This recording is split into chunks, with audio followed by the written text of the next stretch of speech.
now how creativity and business go hand in hand, because there's no point having an amazing bit of creativity if you can't sell it around, because that fundamentally is what will pay the bills, isn't it? So in the world of entertainment, integrating creativity and business is really essential if you're going to deliver successful content. And so who better to talk to us about this than one of India's best producers and directors, celebrated for her contribution to not only film, but also to TV too. So please give a warm IGF welcome to Ekta Kapoor, who's a joint MD of Balaji Telefilms. Please welcome her.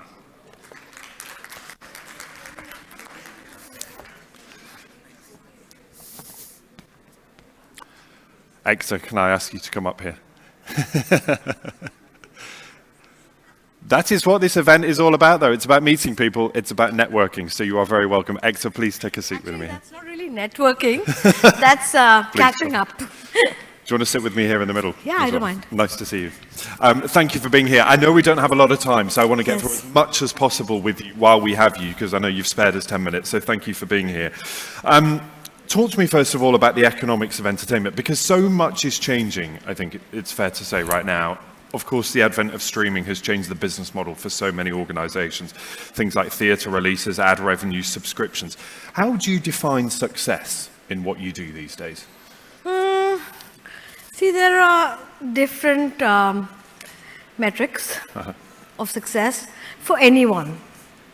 We at Balaji, and me as a content provider, think that success comes in 3 or 4 ways. One, you have to have your economics worked out right, so that you can have some profitability in the company. You have some kind of impact with your content that creates a certain kind of a fan base for your content. And another form of success is that you get recognized by awards, by countries, by people for taking your local stories global. So all these ways, I think, and we at Balaji think, are great ways to be successful. What is a priority for you? When you have a project, how do you define the success of that project? Is it critical acclaim? Is it viewing figures? Is it financial success? There's no critical acclaim unless there is financial buoyancy in a project, because I run a public limited company. The subjective parts of it can always be argued, but the actuals and numbers never lie, have to be met with when you are keeping the health of your company at the forefront. But having said that, I do think that you can marry both. And that's where the budgeting and the planning of film matter. If you have an extremely amazing story and you want to tell it, and you feel that it doesn't have a really wide audience, you plan it in such a way that 1, you bundle it with your bigger, more commercial projects. 2, you plan it that you decide to make it in a very tight budget. And 3, you see to it that you find various forms of exploitation so that that content sees the light of the day. So if all these things are met with, then you definitely want to support some stories that need to be made. But mostly you have to think, if you run a public limited company, of how to make the economics work. How do you stay true to that idea of a local story? You want to tell stories from here and tell those stories right around the world. It's very difficult sometimes, isn't it, to make those stories translate to a wider audience. You look at maybe what some of the streaming giants have done here in India, and they come here and they're finding it quite difficult to make a success of local stories. Is that because they're trying to find one size fits all, that one story will translate around the world just dubbed into different languages? So why do they find it difficult? 30th year in this industry. We've always made local stories and connected with the local audiences, who happen to still be our first audience and the main audience that we cater to. How does the story go global? Well, relatability. We all, in fact, actually just humans. Yeah. And for a world that actually eventually the political dynamics, the love dynamics don't change for anyone. It all remains almost homogeneous in the world. it actually means that somewhere we haven't taken our own stories that seriously that we take the giant leap. Yeah. And I think we are at the fulcrum of taking that big, huge leap. Our currency is stories. India has the best stories. And will it connect internationally? Will it be a global success? Well, time will tell. Or it is when it will happen more than if it will happen. And I think, I mean, it's so true, isn't it? Put humans at the center of any story and there is, straight away, there is a connection. Do you worry that risk-taking in what you do is diminished? That too few producers, too few directors are prepared to take risks these days because they sort of play to a certain formula. We think this will be successful because. So that's what I'm saying. We actually have to take what is called the calculated risk. An absolutely ad hoc plan to take a risk sometimes can affect the health of the economics of your company.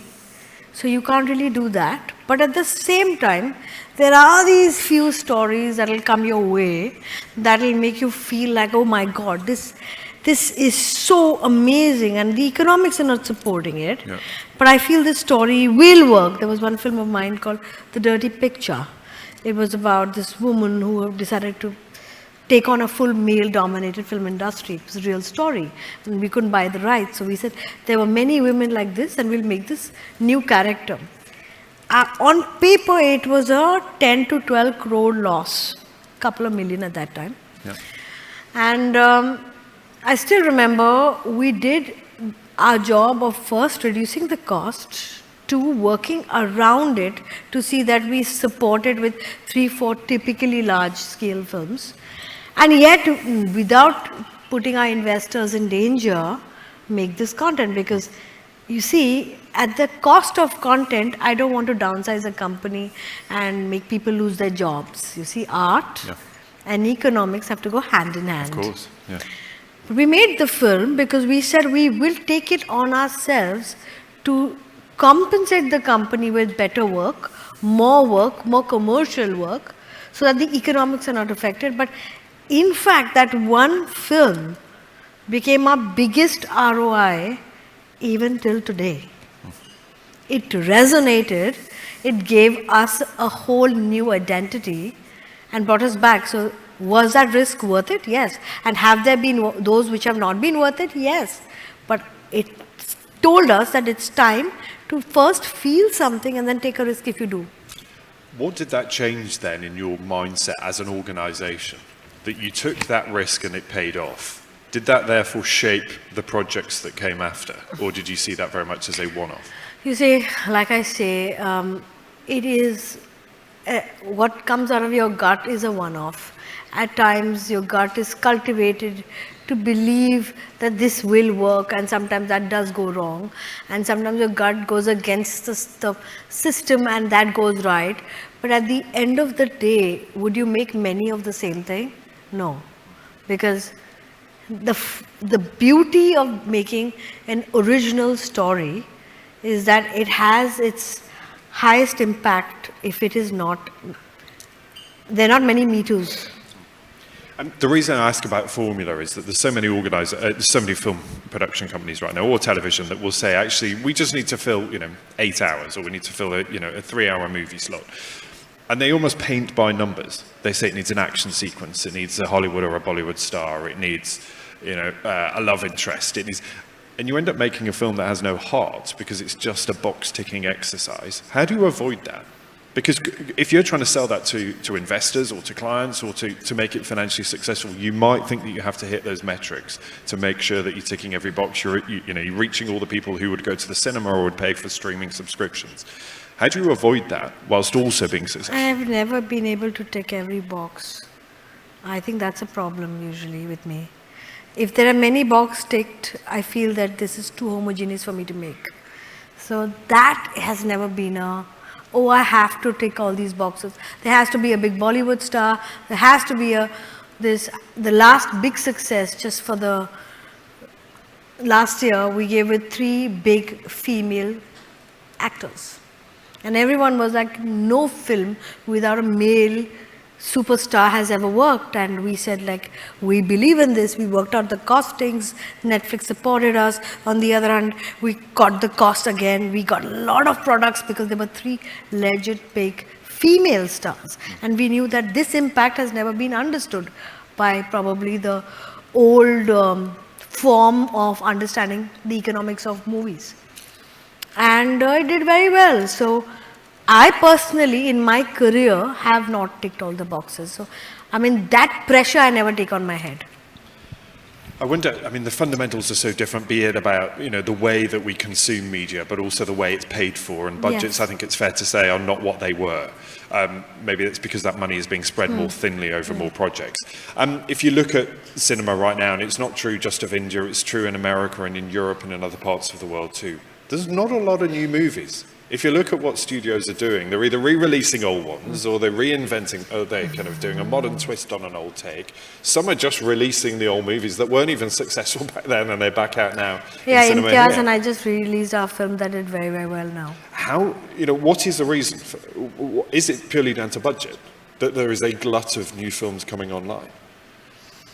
I think it's cyclic. You see, there is a time when we used to make movies we believed in, and we worked out the economics in a way that we didn't really pay too much to the talent, or the above the line was not so top heavy that the film got burdened with it. Then came the buyers, they bought at better prices, so then the actors charged more and the content was now made for the buyers. Some of the films slipped and never did well because they didn't have really big casts. And then when there were no movies in the theater, those old movies got a chance to release. The music had worked because they were played so often for the last few years. And people were like, wow, what an amazing movie. And we're like, why didn't I get this call 6 years ago? But whatever.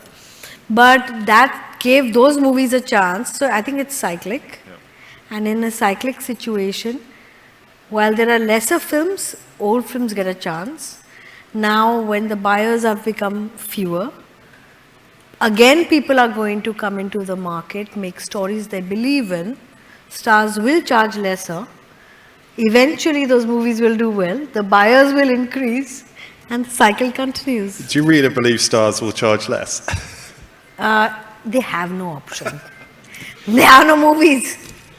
I mean, there is a question, isn't there? And maybe you've answered it there, that, is there a fundamental reset that is now due of, the economics that once were just do not exist anymore, and everybody at every level in that, movie or television making process needs to reassess what they can charge, Absolutely. what they think the budget is. I wonder, I'm not going to pronounce the local name of it, but you're potentially about to re-release your big hit from the 2000s, am I right in saying that? Yeah. Why, and what's different this time? I'm not re-releasing, I'm remaking. Remaking, correct. Yeah, so this is probably the biggest TV show I ever made. It brought me back, gave me identity. And identity, then I had to fight a lot, to make other things, but it became what I was known for. But because of my problems as a production house and a company with the other conglomerate, the big corporate, the show or the program ended 160 episodes before it completed its big 2000. And it's emotional. It's a part of our, creative process. We are emotional entrepreneurs. A dichotomy we live with every day. And the emotion, the love we have for this program has brought everyone who is attached to it back to complete just those 150 episodes to reach that 2000. The show deserved that. It does, it really does. What will you do differently, do you think? Because a lot has changed in that time. That's the problem now. A lot of people have seen it, a lot of people have not seen it. And I had so many conversations. Should we even do it? We'll ruin the brand if we are not able to be successful. And what we believed was there's an authentic nature to the show, which clearly is not the kind of shows that are being made now. And if we slip from our authenticity, we might not cater to anyone. Yeah. So let's just do what we believe in. Give it that 150 episode of nostalgic not a reenactment, but a nostalgic form of storytelling that people remember their younger days, my younger days for sure, and come back just for that, and not make it a part of the number game, not make it struggle to be a form of content that is being made today. So it's like we decided to be true to its nature. So just between all us friends here and the people watching online, give us a little spoiler. What might we expect? What can you tell us? Your secret's safe. We're bringing politics into entertainment. Dangerous combination. Or a politician. Or a politician. Okay, you heard it here first, folks. Ekta, so nice to see you. I know you have to dash, so I'm so grateful to have you here and to spend some time with us. Thank you so much. Thank you, everyone. Ekta Kapoor, thank you. It's my pleasure. Thank you so much. Really nice to see you. Thank you.